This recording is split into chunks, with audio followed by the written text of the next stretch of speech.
This week on ICN, the stories you should have heard, but didn't. The 100th anniversary of the meeting at Jekyll Island that changed the world. Hot watch orders, real-time monitoring by the government. Obama administration wants easier access to internet communications. Those stories and more next on Informed Citizen News.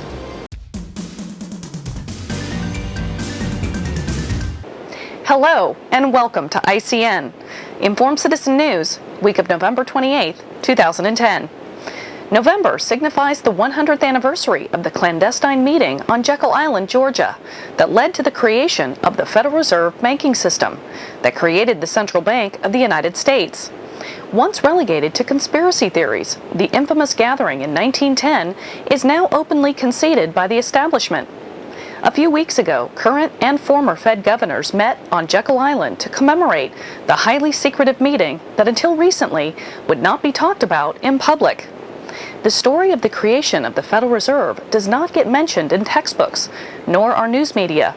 Let's take this opportunity to look at the profiles of the men who redefined the American monetary system during their island retreat 100 years ago. The privately owned Jekyll Island off the coast of Georgia was used as an exclusive club for the wealthiest New York elite. Members included J.P. Morgan, the Vanderbilts, and the Rockefellers. J.P. Morgan ordered the island to be used for this secret meeting. Senator Nelson Aldrich's private rail car left Hoboken, New Jersey on November 11, 1910, under the cover of night for what he said was a weekend duck hunt with some friends. Aldrich, a Republican senator from Rhode Island, was chairman of the Senate Finance Committee and played a powerful role in government. In 1909, Aldrich introduced a constitutional amendment to create a federal income tax. Even though Rhode Island was the smallest state in the Union, Aldrich's connections to Wall Street banks made him one of the most powerful politicians of his time. The other participants were Benjamin Strong, J.P. Morgan's direct representative at Jekyll Island and president of Bankers Trust of New York. Strong was good friends with Montague Norman, head of the Bank of England, and Charles Rist, head of the Bank of France. In 1914, he became the first chairman of the New York Fed. Paul Warburg, partner in Kuhn Loeb and Company, the most influential investment bank of the time. In 1914, he was appointed to the Federal Reserve Board of Governors by President Wilson. In 1921, he became the first director of the newly founded Council on Foreign Relations. Charles D. Norton, president of the J.P. Morgan-dominated First National Bank of New York and former Assistant Secretary of the Treasury under Taft. A. Piatt Andrew, Assistant Secretary of the Treasury and former head of the U.S. Mint. Frank Vanderlip, president of National City Bank and representing the Rockefeller banking interest. In 1935, he wrote an article in the Saturday Evening Post describing the Jekyll Island gathering. And Henry P. Davison, senior partner for J.P. Morgan and Company. These men would create the framework that would become the Federal Reserve System. Were they representing the people of the United States, or were they representing the New York moneyed interest? In 1913, the Federal Reserve Act and the 16th Amendment to the Constitution to create an income tax were both passed, and both championed by Senator Nelson Aldrich. The Federal Reserve System is overseen by a board of governors. There are 12 regional Federal Reserve banks. Each Federal Reserve Bank is owned by the commercial banks within the region.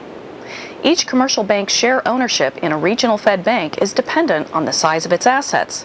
The bigger the bank, the more stock it has in the regional Fed bank. Each commercial bank receives a 6% dividend from the Fed. Since the banks in New York have the largest assets, it makes the New York Fed the most powerful regional Fed bank in the system. The president of a regional Fed bank is appointed by member banks. It allows Wall Street banks to control the New York Fed and therefore control the Federal Reserve System. The Board of Governors sets a uniform interest rate at which commercial banks may borrow from the Fed. The commercial banks then mark it up, lending it out to us at a higher rate and pocketing the difference. It is a system set up to ensure its own survival, in particular the most powerful banks in New York. These banks are literally at the top of the economic food chain. Imagine the public reaction today if leading bankers from Wall Street and high government officials held a secret meeting on a private island to redesign the monetary system.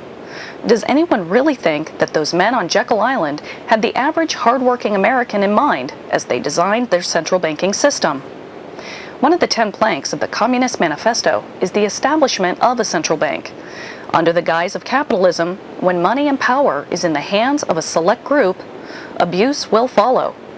Our country's success has been based on decentralization of power.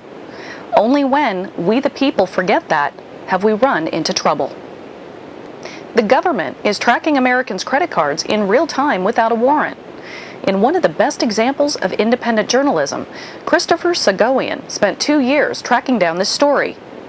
It started with the 2005 case where a U.S. attorney referenced hot watch orders in pursuant to the All Writs Act that justified the request of an individual's credit card transactions from the card issuer. When Google and Nexus searches turned up nothing on the term hot watch order, he filed a Freedom of Information Act request with the government. 18 months later, the government indicated that it had 10 pages of relevant information, but was going to withhold all of them in full. So Mr. Sagoian filed his first ever FOIA appeal and was successful. Last week, he received the 10 pages from the government. The document was a government PowerPoint presentation on how to execute a hot watch order. The government agency issues an official administrative subpoena, not to be confused with a court-ordered subpoena. An administrative subpoena is not legally enforceable, but the issuing agency can take internal action on the subject, like freezing accounts or payments. A court-ordered subpoena is executed by law enforcement. The administrative subpoena is simply a request for information or testimony. Hot watch comes into play as the request is not only for past transactions, but for the service provider to forward the individual's transactions in real time to the government agency. A common example is one where the U.S. attorney wants to track the financial activities of an individual. They issue a hot watch order administrative subpoena in the form of an official letter to the individual's credit card or bank security department. In the letter, intimidating phrases are used, like, "By service of this subpoena upon you by the special agent. You are hereby commanded and required. This is an ongoing investigation. As such, it is requested that your company not disclose this request to the subscriber." Typically, the company will readily hand over information to the government. What if the company declined to offer up requested information? The government agency would then have to get a judge-issued court order, justified by probable cause. To put it simply, administrative subpoenas are an end around the Fourth Amendment, the right against unreasonable searches. Courts have held that service providers who own your bank or credit records don't have a direct stake in the investigation and therefore have no legal obligation to protect your privacy.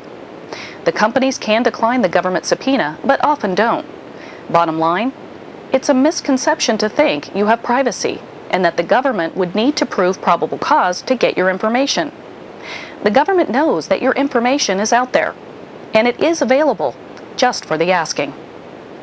The Obama administration is requesting easier access to encrypted internet and email communications. They claim to be frustrated by sophisticated and often encrypted phone and email technologies. U.S. officials say that law enforcement needs to improve its ability to eavesdrop on conversations involving terrorism, crimes, or other public safety issues. The new regulations that would be sent to Congress next year would affect American and foreign companies that provide communication services inside the United States. It would require service providers to make the plain text of encrypted conversations over the phone, computer, or email readily available to law enforcement. The mandate would also likely require companies to add backdoors or other changes to the systems that would allow a wiretap to capture an unscrambled version of a conversation. Mark Rotenberg, executive director of the Washington-based Electronic Privacy Information Center, said, "Over the past 15 years, particularly since the September 11, 2001 terror attacks, the standards for warrants have been lowered. And," he said, "law enforcement has many new technologies ranging from biometric tracking to DNA databases to enhance its information gathering." Government will always look to expand its power if the people allow it. And finally, ICN is viewer supported, so please contribute through our website at informedcitizennews.com.